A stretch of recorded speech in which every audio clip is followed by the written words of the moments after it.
everyone! Welcome na naman dito sa aking channel. And today's vlog, i-share ko nga lang sa inyo itong BPI personal loan na kung saan pwede kayong umutang hanggang 2 million. At ang isa sa maganda actually dito sa BPI personal loan, isa sa mga bangko na nag-o-offer ng pinakamababang interest rate at napakabilis lang umutang sa bangko na ito. Ang isa sa mga nagustuhan ko dito, pwede nating isubmit yung ating loan application online. But before anything, may pag-good news ako sa inyo mga beshes kasi magbabalik ang ating pa-cash and cellphone giveaways. So para sa ating cash giveaways, i-announce po natin every Saturday and Sunday. So mamimili ako ng mga best commenter natin. At syempre para sa ating pa-cellphone giveaways, i-announce po natin yan every 30th of the month. Kayong mechanics natin, panoorin niyo ito. mechanics. 1. Find the 3 words in this video. 2. I-comment ang 3 words in order. Ayan, so go nga tayo sa link or website nga ng BPI. At kung mapapansin nyo, makikita nyo dito yung nakalagay na BPI Personal Loan. Regular personal loan helps you get extra cash for your different needs. Home renovation, education, business, travel, or anything else you need. So, check muna natin itong mga benefits at yung mga ibang features nga na makikita or meron itong BPI personal loan. Yung loanable amount ay hanggang 3 million. At collateral-free loan, ibig sabihin wala po itong collateral.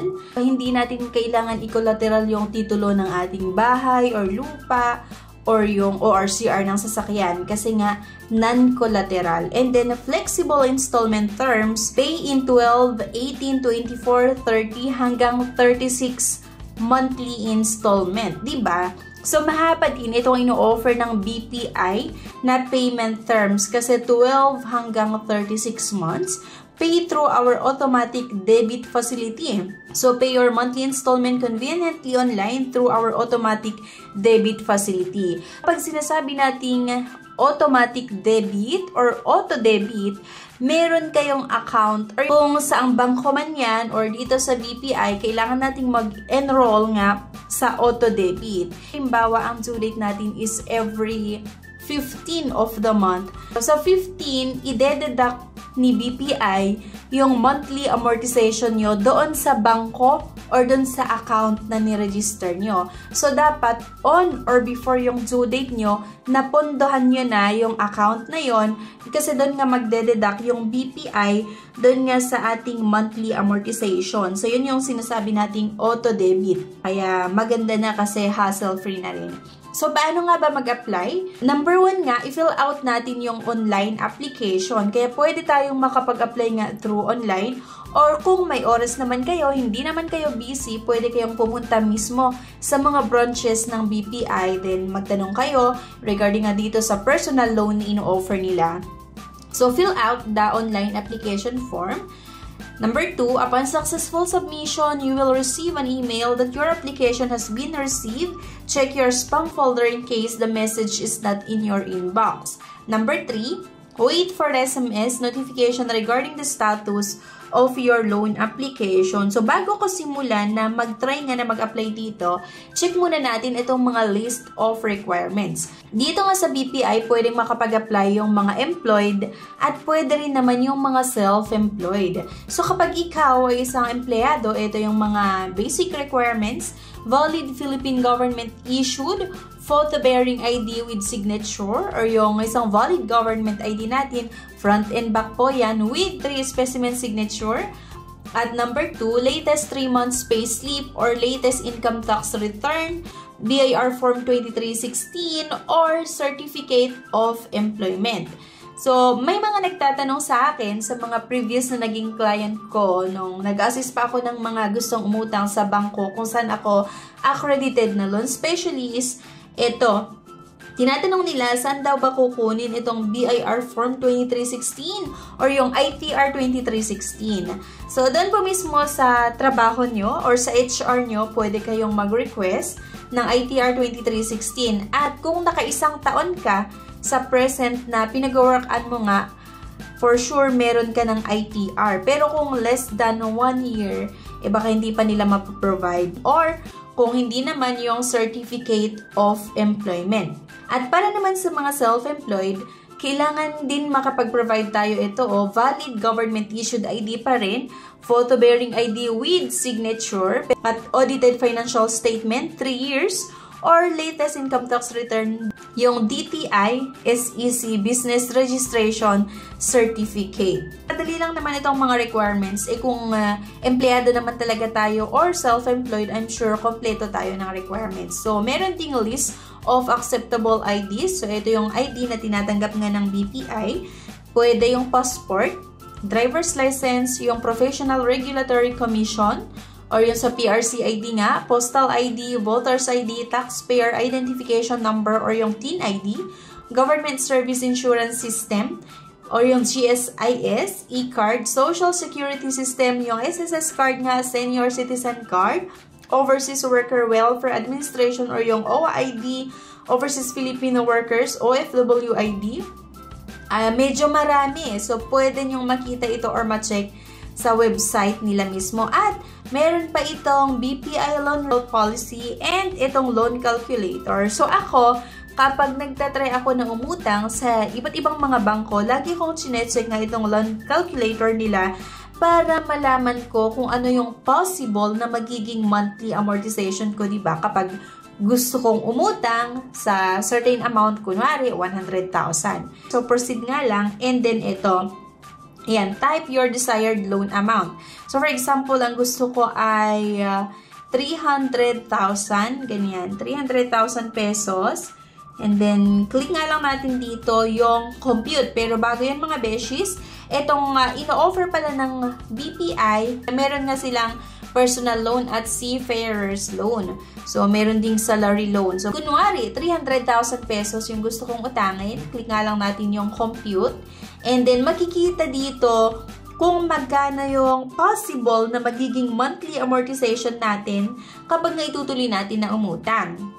So, ito, your estimated monthly installment are as follows. So, ang loan amount nga ay 300,000 pesos at kung sakali na babayaran nga sa loob ng 12 months, ang magiging monthly amortization ay 29,050 pesos. Kapag 18 months naman, ang monthly amortization ay 20,716.67, 24 months, 16,550, 30 months, 14,050 pesos, at 36 months, 12,383.33 pesos. Diba? At halimbawa, palitan natin itong 300,000 kung gawin nating 100,000 lang kasi yun lang naman talaga yung kakailanganin. Nga lang ulit natin itong compute at makikita din natin ulit dito kung magkano yung possible nga na magiging monthly amortization. So kapag 12 months, ang magiging monthly amortization nga nito ay 9,683.33.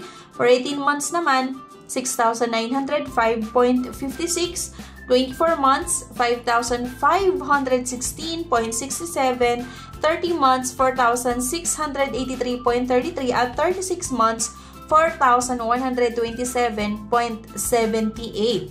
Kunwari, 50,000 lang yung kakailanganin ko. Compute, at ito na naman, 12 months na long terms, ang monthly installment lang ay 4,841.67. For 18 months, 3,452.78. 24 months, 2,758.33, 30 months, 2,341.67, at 36 months, 2,063.87. This is computed at a monthly add-on rate of 1.35%. Actual amounts may vary based on prevailing rates when you apply. So, apply lang natin, and eto, may mga kailangan tayong sagutan. So, all it takes 5 to 10 minutes lang yung pag-apply natin dito. At kailangan nga lang na meron tayong isang valid government ID. So, unang-una, are you a Filipino citizen or a foreigner registered in the Philippines? Syempre, yes. Date of birth. Are you a principal credit card holder for at least 12 months with at least 20,000 limit? Yes, kasi meron akong credit card. Ilalagay pala dito yung card number at yung credit limit. Then, yung gross monthly income. Kung sakali, no. Yung sagot natin dito, gross monthly income agad-agad yung source of funds. Continue nga lang natin. At, congratulations, you're eligible to apply for a personal loan or BPI personal loan. So, purpose of loan, pwedeng home improvement, appliance or furniture, travel, or others. So, and then, loan amount, 100,000 na lang ilagay ko, no? At terms na gusto ko, mamimili nga tayo dito ng 12 months, 18 months, 24, 30 hanggang 36 months. So, compute muna natin kung magkano yung possible na magiging monthly amortization ko. So, your monthly installment based on your selected terms is 4,127.78. Continue nga lang natin, kailangan nating sagutan itong mga basic information, spouse details, business name. The last part, now you can upload your documents, so proof of identification. Pipiliin lang natin dito kung ano yung available ID nga na meron tayo. Please go over the summary below to make sure we get it right. So, ayan, I have read and submit nga lang natin. So, napakadali lang mag-try na umutang dito sa BPI-o. So, agad-agad, thank you for applying for a BPI personal loan.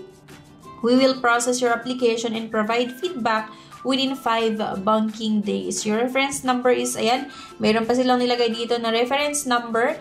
And we have also sent you a confirmation email for easy tracking. Pwede daw tayong mag-message dito sa kanilang email address nga na personal loan or personal_loan@bpi.com.ph, or pwede rin kayong mag-message or tumawag nga landline number 889-1000. Kapag natapos nun, check natin. So, mag-email naman sila sa atin ngayon regarding nga sa ating application. So, kung sakali nawala dito, pwede natin i-check dito sa spam.